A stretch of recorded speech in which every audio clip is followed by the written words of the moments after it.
Hi, Freya here. Good morning. It's like 5:40 a.m. I also went to bed at 9 o'clock. I was exhausted. So I came home yesterday from my surgery, um, and I just realized I have 2 more subscribers. That makes me really emotional. Thank you so much for subscribing. Um, oh my god, I'm so emotional. It's so great. Okay, sorry. It's been quite a journey. Wow, it's been crazy. Like, I actually can't even believe that I experienced what I experienced.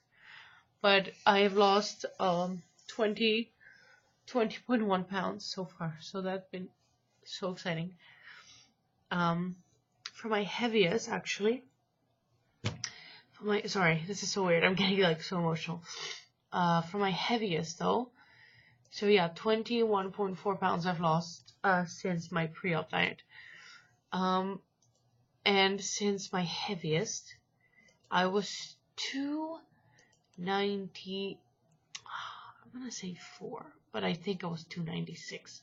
But I'm gonna say 294 minus 261.8 equals 32 pounds. I've lost 32 pounds since my very heaviest.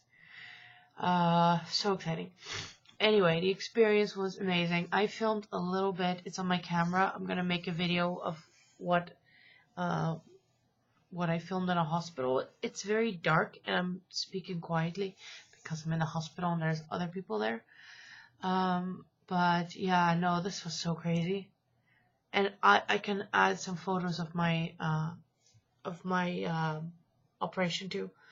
So yeah, I guess I'll just make another recap. I mean, I have a video. I'm basically gonna be telling the same story, but you know, it's nice a couple of days out and feeling much better. Yeah, just being home. Oh, I'm so excited to be home. So yeah, I arrived in Toronto on Saturday.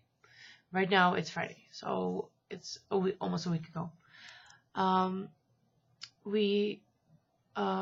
went with my boyfriend's mom. She came with me. She's absolutely amazing. Also, just to say, like, I'm so grateful for her for coming with me. I'm sorry. It was such a good. I'm so happy she was there. I'm so happy she was there. It was just like it could not have gone any better, you know? Like, everything went so smooth, and like, yeah, I was just so blessed. So that was really great. Yeah. Okay, so we arrived on Saturday. And I don't know if I had said anything about this, but I had pulled my shoulder so horribly.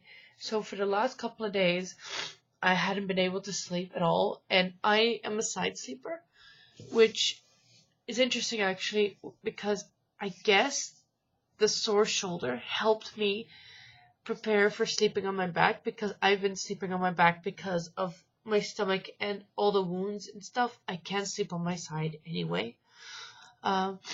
So I pulled my shoulder so badly 3 days before we had to go, and I took 1 Advil, which afterwards I realized I'm not supposed to take any painkillers a week before my surgery.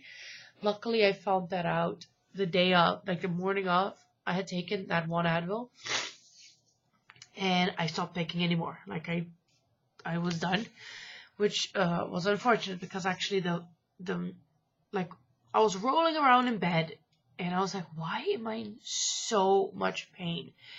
And I think the night before I had vacuumed the car pretty vigorously, so I think that's, again, this shows health. Like, you're not supposed to pull your shoulder from vacuuming a car. Anyway, one second, I'm just gonna have some water.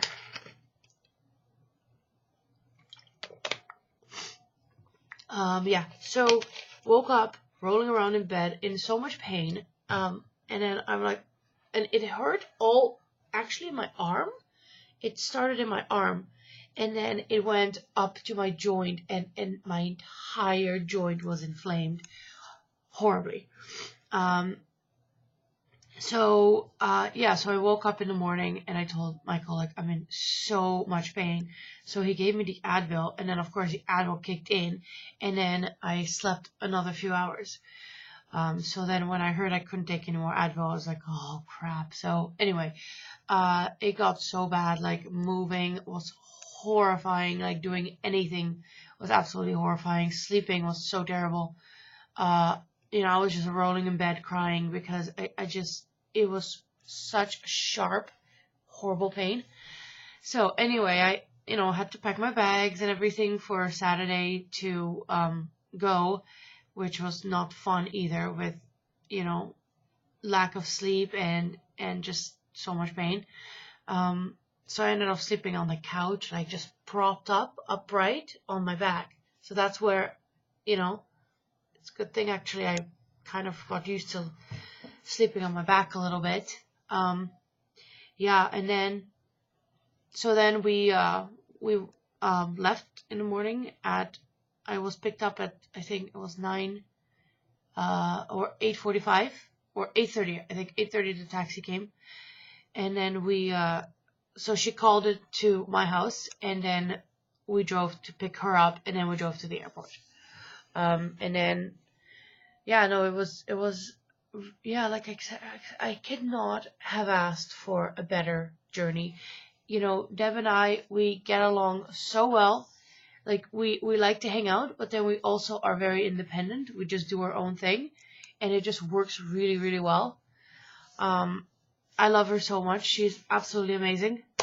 And so then we went to the airport, and we flew business class, which we had to because I'm big and I don't fit in the other seats. I could not even have put my arm handles down because I'm so big right now. So, and she also, likes to fly a little bit more comfortable, which of course, she should, because she's coming with me to, get this thing done, and she should absolutely be comfortable. So, we flew business class, which means we could also hang out in the business lounge, which was really nice, and there was all this food there, which I couldn't have any. Of course, I was still on my shakes. Sorry, I'm just going to blow my nose here.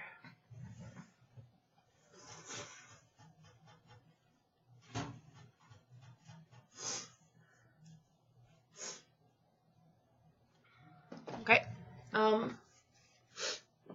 So we got to hang out in the business lounge, which was nice, and we were there for like not even an hour, and we were already going to board the plane. So, and then also because we were flying business, we got to skip the whole big lineup, and we were sitting right at the front of the plane. And the flight was about almost 5 hours, I think, and I find flying terrifying, absolutely terrifying. I really don't like it. Like, I'm just like doing everything in my body and mind to just not panic and go, so it's not fun. I don't like flying. Like, the older I get, the less I like it. Anyway, so I had my iPad with me, I had my phone with me, I had like, things to listen to on my phone and stuff. But it was just like, I was listening to stuff and I was just feeling every little bump of turbulence, and it just stressed me out even more. So then I was like, oh my god, I should just watch movies. So I watched 2 movies. I watched the new Venom movie with Tom Hardy, which was really good, actually. I liked it a lot. And then I started this other movie, which afterwards I was like, oh, that's Steven Spielberg. I didn't even know. It's about these, like, it's in the future, and these kids are like living in this like virtual reality world, and it was actually really good. I want to show it to Michael. And Deb, she was like, oh, I've seen that movie. I'm like, oh, unusual for her to watch this movie, but it was so good. But I only watched half of that one. And then so we arrived, and then we went straight to the hotel. And it was, I guess it was evening time, sort of afternoon time.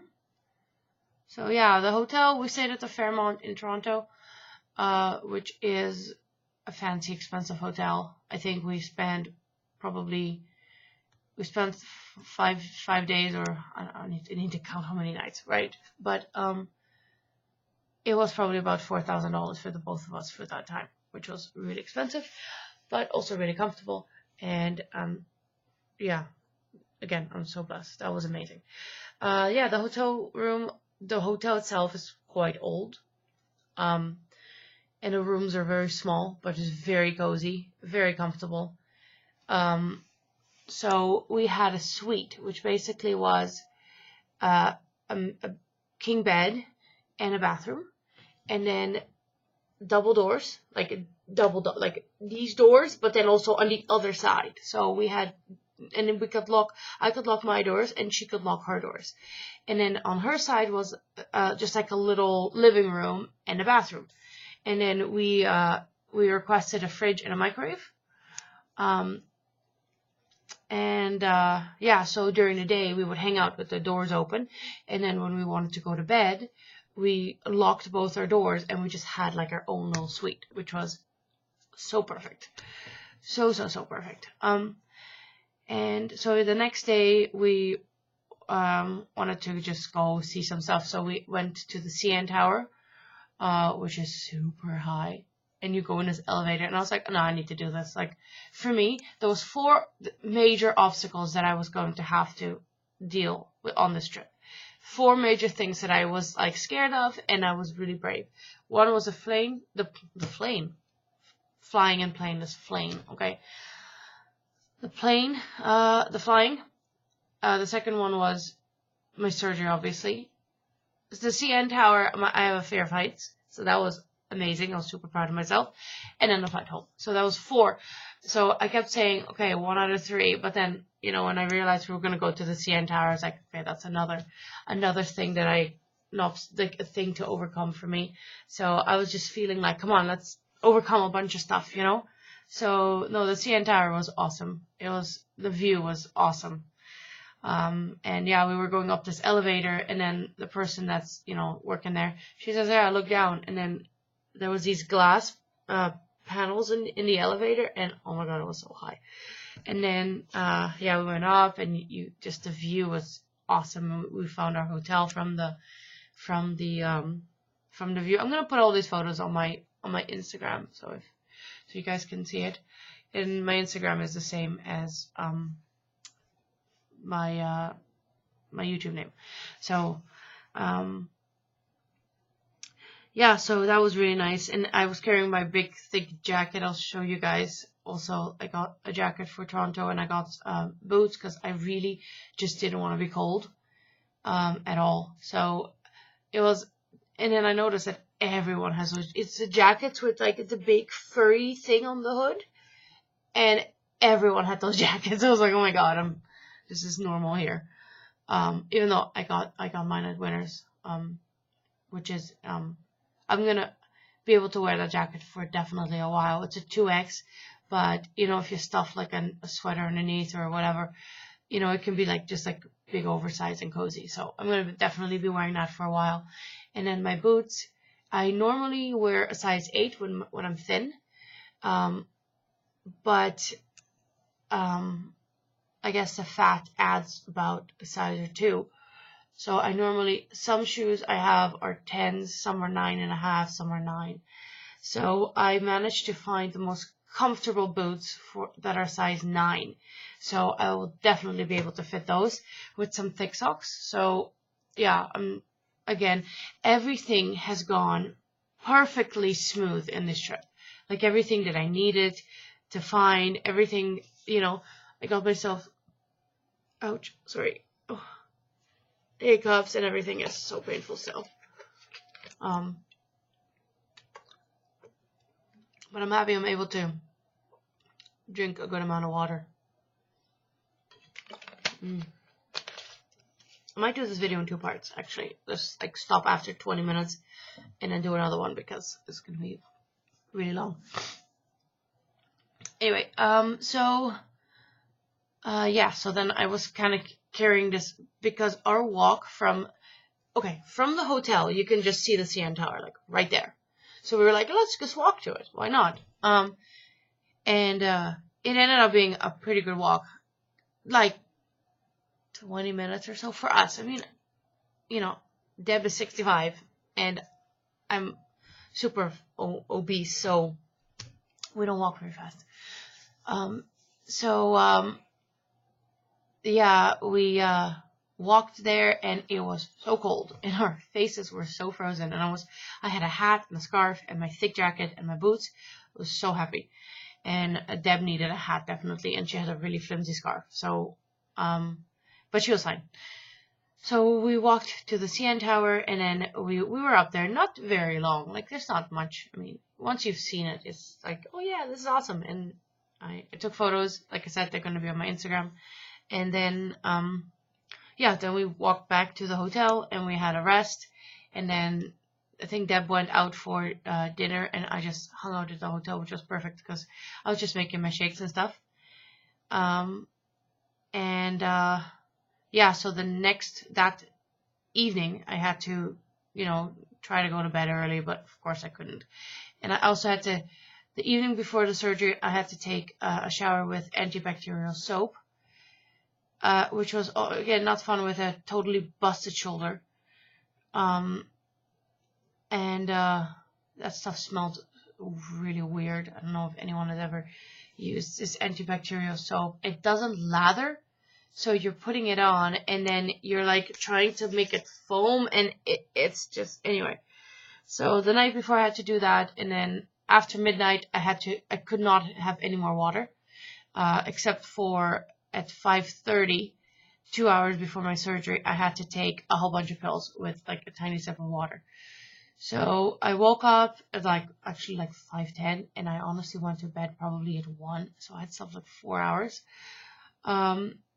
And then, I had to take the pills, take another shower with the antibacterial soap. And I had packed all my stuff before, and then Deb woke up at like 6, and then our taxi was there at 6:30. So we got into the taxi, and the traffic was perfect, so we got there in like 20 minutes. And then, so we get in front of the building, we go in. It's called Centric Health. That's where, or in Smart Shape. I absolutely 100% highly recommend going there if you're in Canada and you somehow have the money to pay for it yourself. I absolutely recommend going to Smart Shape. My surgeon was excellent. The nurses were excellent. Like, Deb and I, we were so impressed with how organized everything was. Like, even the next, I guess I'll get there. But anyway, so this is what I went through Smart Shape. And they give you these, this is my food guide. So they give you these ones for afterwards. So it really tells you like what to do afterwards, which is really helpful. Because I already got some things that I'm supposed to dilute and that I was not diluting and stuff. So anyway, but I'll get there. Once I get to 20 minutes, I'm going to stop this video and then have a part 2. So it's not like you're listening to an hour of me blabbing.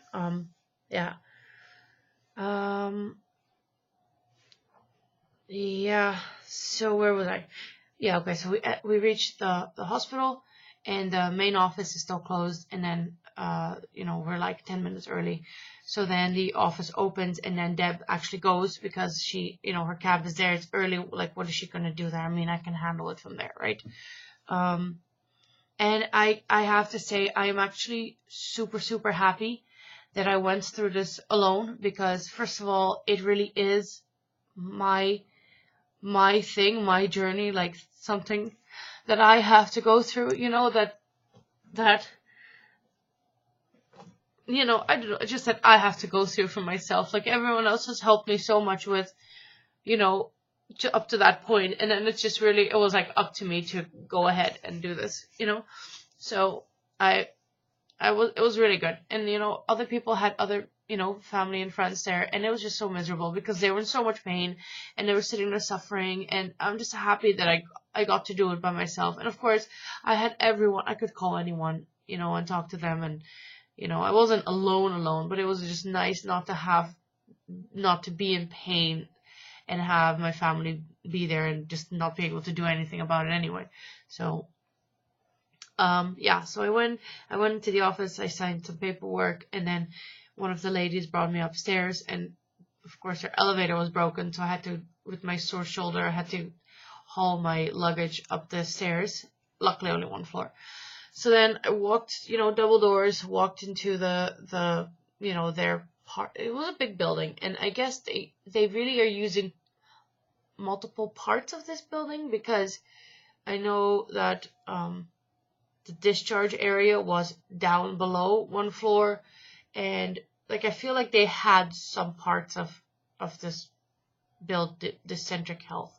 I think Centric Health does like a bunch of stuff in this, but I'm not exactly sure what the layout is or how exactly that works. But so yeah, anyway, we went to the where the hospital area is, and I was greeted by some nurses, and then went around the corner, not some more double doors, and then they had me put my stuff on a chair, and I had to sit on a chair where there was a nurse who was asking some questions, and then they took my blood pressure and everything, and then more nurses around and everything, and then I saw the surgeon walk by, and I recognized him instantly. His name is Christopher Coburn, Dr. Christopher Coburn. And he was such a nice man, like really nice. So he just came up to me and he just said hi, shook my hand and said, "How are you feeling?" and everything. And I'm like, okay. And yeah, it was really warm, like a warm kind of nice man. And then after that, I went to my room where I was going to stay, and I left my stuff there. So they gave me a gown and a hat, or like a hairnet, and they, booties for my feet. So, and then I was supposed to get my period. So I asked them, should I put on a pad just in case and everything? And they said yes. So I put, a clean pad and everything. And then I sat down in the chair, and then the anesthesiologist came in, and he was this older Dutch man who pronounced my last name perfectly. Like, I was so impressed. I even said that to him, like, wow, that's amazing. Nobody can pronounce my name. Well, unless you're Bulgarian, of course you can. But, a lot of people can't. So, yeah, so he just told me about what was going to be happening, and he was a bit concerned about my diabetes and how my blood sugar was super high, and how, a couple of months ago I had done my blood work and it was so bad, and it's because I had gone off of metformin because I was trying alternative things and it was just not working, and I was having junky foods and sugar and not good. So I told them that I was back on metformin and that my blood sugar right now should be a lot better. So I was like, okay. And then then the nurse came back in and gave me my IV and then tried to take blood, but she tried to do the IV and take the blood at the same time, which didn't really work because blood started squirting out of my vein. And so she had to quickly get the check my blood sugar and then at the same time put my IV in, and it was just that's what Michael was saying yesterday. They sometimes try to, cut a corner to make things easier and quicker, but then actually it does not work. So I had quite a few weird things. I have a bruise. Look at that. It's lightening up, but it was so dark. I noticed that 2 days ago when I was getting dressed, ready to leave, and I'm like, oh my God, what is that? And I showed it to another nurse, and she's like, whoa, that's not supposed to happen. It's because the nurse, and I don't actually remember who it was, because I would go up to her and be like, yo, this is not how you do things. So, So she pinched my arm and then jabbed the needle in with my pinched arm, and it hurt for 10 minutes after. I was like, holy crap. So she, what they said is she probably hit an artery, and it just, anyway, it's getting lighter, it's healing now, but I was just like not happy with that. And it was this one nurse, and then there was 4 women in total. There was 2 Persian women and then 2 white women. Me and another one. And the other one, apparently the other white woman, also had a big ass bruise like that. So some nurse out there is just doing it horribly wrong. So actually on my way out, the other nurse, she took a picture of it to show them like, yo, this is not what we do. So that was good. Yeah, so I had this painful shot, I guess, and my IV put in, and then I was basically ready to go. So they handed me my IV bag, and I had to follow the nurse into the operating theater. So it was like around the corner, and then in the hallway into it all set, you know, operation process. Oh wow, I cannot talk right now. So, you know, don't go in there unless you're, you know, properly dressed and stuff. So, you know, I followed them in, and there was basically like 4 people there ready, like working. And, oh, they also told me that I was going to lie on a table and it was going to be slanted a little bit, but there was an edge for my feet, so I wasn't going to slide off. And the table was really quite narrow, like it was a pretty narrow table. And the anesthesiologist was there, the surgeon wasn't there. Which I kind of liked too, because it would have been way more stressful if he was standing there too. So I really liked the way they did it, you know. So I handed somebody my IV bag, and then they hung it up close to the anesthesiologist, obviously. And then I had to lie on the table and take my arms out of my gown and then put them like next to me like this. And then she was putting a sleeve and like a cuff, and like a whole bunch of stuff was happening to me. And one thing that I am so grateful for is that they actually covered my legs with something, because I've seen some of the surgeries. Oh my god, I'm 26 minutes. Okay, so, this is part A. If you like my video, please press thumbs up and subscribe to my channel. Thank you so much. Bye-bye.